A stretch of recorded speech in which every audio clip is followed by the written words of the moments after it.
సహోదరి సహోదరులు, నీ ప్రాణమును కాపాడువాడు నేను ప్రకటించు ప్రభు అయిన యేసుక్రీస్తు. శత్రువు యొక్క గాయముల నుండి నిన్ను కాపాడేవాడు నా ప్రభు అయిన యేసుక్రీస్తు. నువ్వు కుప్పకూలిపోకుండా, ప్రాణం పోగొట్టుకోకుండా, పడిపోకుండా నిన్ను పదిలపరిచేవాడు నా ప్రభు అయిన యేసు.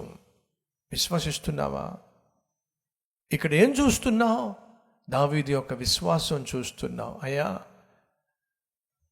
నా ప్రాణం కాపాడగలిగింది నా డాలు కాదయ్యా, ఎవరు? నువ్వే.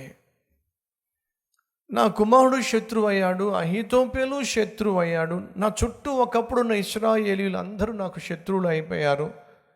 వాళ్ళందరూ అంటున్నారు నువ్వు నన్ను రక్షించవని, వాళ్ళందరూ అంటున్నారు నా పని అయిపోయిందని. కానీ యెహోవా నాకు ఒక విశ్వాసం మిగిలి ఉంది. ఏమిటి ఆ విశ్వాసం అంటే, నా ప్రాణమును కాపాడువాడువు నువ్వే నన్ను కాపాడుతావు. ప్రతి విధమైన శత్రువు చేసే గాయము నుండి నువ్వు నన్ను కాపాడుతావు. అదును చూసి వేసేటటువంటి బాణము నుండి నీవు నన్ను కాపాడుతావు. కుప్పకూలిపోకుండా కాపాడుతావు. ఈ ప్రార్థన ఏం ఆధారం చేసుకుని చేస్తున్నాడయ్యా అంటే విశ్వాసం. చదువుతున్నాను 5వ వచనము. యెహోవా నాకు ఆధారం కావున నేను పండుకొని నిద్రపోయి మేలు కొందును. 10,000 మంది దండెత్తి నా మీదకి వచ్చి మోహరించినను నేను భయపడను. విశ్వాసం. దావీదు విరోధులను చూశాం, దావీదు విన్నపం చూశాం, దావీదు యొక్క విశ్వాసం. 3వ వచనము.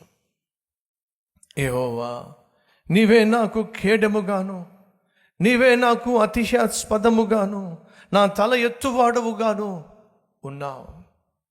నీవే నా అతిశయము. దావీదుకున్నటువంటి అతిశయం ఏమిటి? తను ధరించిన కిరీటం. అయ్యా, నీవే నాకు అతిశయం. ఇప్పుడు నేను నా తల దించుకున్నాను, కానీ నా తల ఎత్తువాడవు నీవే. ఈరోజు మన మధ్య ఎవరైనా ఉన్నారా? నేను చేసిన పొరపాటును బట్టి తలదించుకోవాల్సి వచ్చింది, నేను చేసిన తప్పును బట్టి తలదించుకోవాల్సి వచ్చింది, నేను ఓడిపోయాను కాబట్టి తలదించుకోవాల్సి వచ్చింది, దొరికిపోయాను కాబట్టి తలదించుకోవాల్సి వచ్చింది. కానీ ఉన్న ఫలాన నా జీవితాన్ని నా ప్రభువుకు అప్పగిస్తున్నాను, అంకితం చేశాను. దించిన నా తలను ఎత్తువాడు నా ప్రభు అయిన యేసుక్రీస్తు. నా తల ఆయన ఎత్తుతాడో, ఎందుకంటే నేను ఆయన ఆశ్రయించాను కాబట్టి, ఎందుకంటే నేను ఆయన పాదాలు పట్టుకున్నాను కాబట్టి, ఎందుకంటే నేను ఆయనను విశ్వసిస్తున్నాను కాబట్టి. నా తల ఎత్తువాడు ఆయనే. ఏ కారణము చేతనైనా నువ్వు తల దించవలసిన పరిస్థితి చేతులారా కొని తెచ్చుకొని ఫలితంగా నువ్వు దేవుని దగ్గరకు వచ్చి ఆయన పాదాలు పట్టుకున్నాను, క్షమించు నాయన అని నువ్వు ప్రార్థన చేస్తే నా దేవుడు నీ తల ఎత్తుటకు సమర్థుడు. సో విశ్వాసం. నా కిరీటాన్ని ఆయన కాపాడుతాడు. విశ్వాసం. ఉంచిన నా తలను ఆయన పైకి లేవనెత్తుతాడు. విశ్వాసం. బైబిల్లో చక్కని మాట ఉంది. ఏ ఆధారము లేనటువంటి వారు యెహోవాను ఆధారము చేసుకుంటారు. మనలో కొంతమందికి ఉద్యోగం ఆధారం, అవునా కానీ? ఏమిటి? ఉద్యోగమే ఆధారం. ఏ ఆధారం లేదండి. ఎందుకని? ఉద్యోగం పోయిందండి. ఏ ఆధారం లేదండి. ఏ దారం లేదు? ఆధారం లేదట. ఏ దారం? ఆధారం. ఏ దారం అండి? మళ్ళీ ఆధారమే అంటారు మీరు. సో కొంతమంది అంటూ ఉంటారు ఆధారం లేదండి, ఆధారం లేదండి. దావీదు అంటున్నాడు, నాకున్న ఒకే ఒక ఆధారం నా ఉద్యోగం కాదు, నా కత్తి కాదు, నా బలము కాదు, నా అనుభవము కాదు, నేను గెలిచిన గెలుపులు కాదు, కలిగిన సింహాసనము కాదు. నాకున్న ఒకే ఒక ఆధారం యెహోవా. నీవే నా ఆధారం నాయన. ఎప్పుడైనా ఈ మాట ప్రభు దగ్గరికి వచ్చి చెప్పావా? ప్రభువా నువ్వే నా ఆధారం, నువ్వు తప్ప నాకు వేరే ఆధారం లేదయ్యా. ఉందిగా ఉద్యోగం, అది నువ్వు ఇస్తేనే కదా వచ్చింది. ఉందిగా సొంత ఇల్లు, అది నువ్వు ఇస్తే కదా ప్రభు వచ్చింది. ఉన్నారుగా బిడ్డలు, నువ్వు ఫలంగా ఇస్తేనే కదా ప్రభు వాళ్ళు నాకు అనుగ్రహించబడ్డారు. ఉందిగా పొలం, నీదే కదా ప్రభు. ఈ భూమి అందున్న సమస్తం నీదే కదయ్యా. నువ్వు లేకుండా, నువ్వు ఇవ్వకుండా ఈ లోకల్ నాకేది అనుగ్రహించబడలేదయ్యా. ఈ భూమికే నువ్వు ఆధారమైనప్పుడు ఆ భూమి మీద ఉన్న సమస్తానికి నువ్వే ఆధారం కదయ్యా.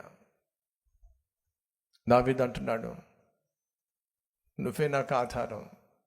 దేవుడు నా ఆధారం కాబట్టి ప్రశాంతంగా నేను పడుకుంటా. సమస్యల మధ్య, శత్రు భీతి మధ్య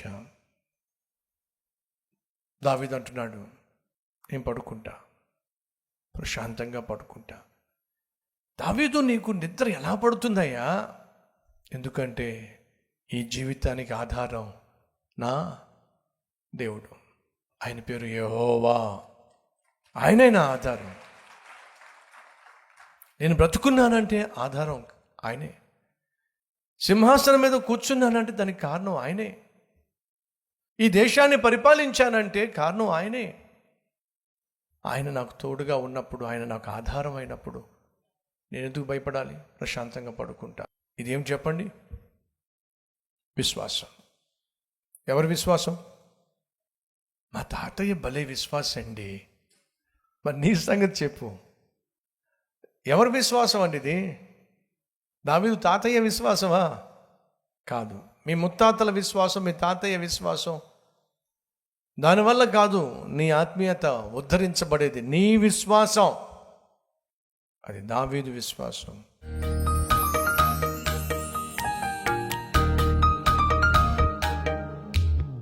పరిశుద్ధుడు అయిన నాయన, నీ బిడ్డలు నీ సన్నిధిలో చేసిన ప్రార్థన ఆలకించు నాయన.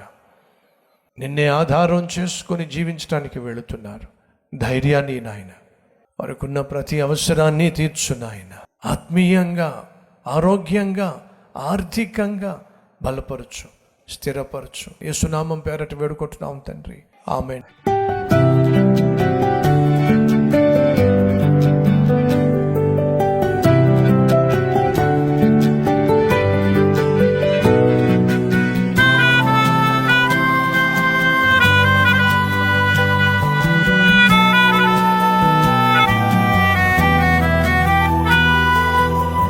ఈ సందేశం మీకు ఆశీర్వాదకరంగా ఉన్నట్లయితే 10 మందికి షేర్ చేయండి, లైక్ చేయండి, మంచి కామెంట్ పెట్టండి. మళ్ళా రేపు కలుసుకుందాం. సరే.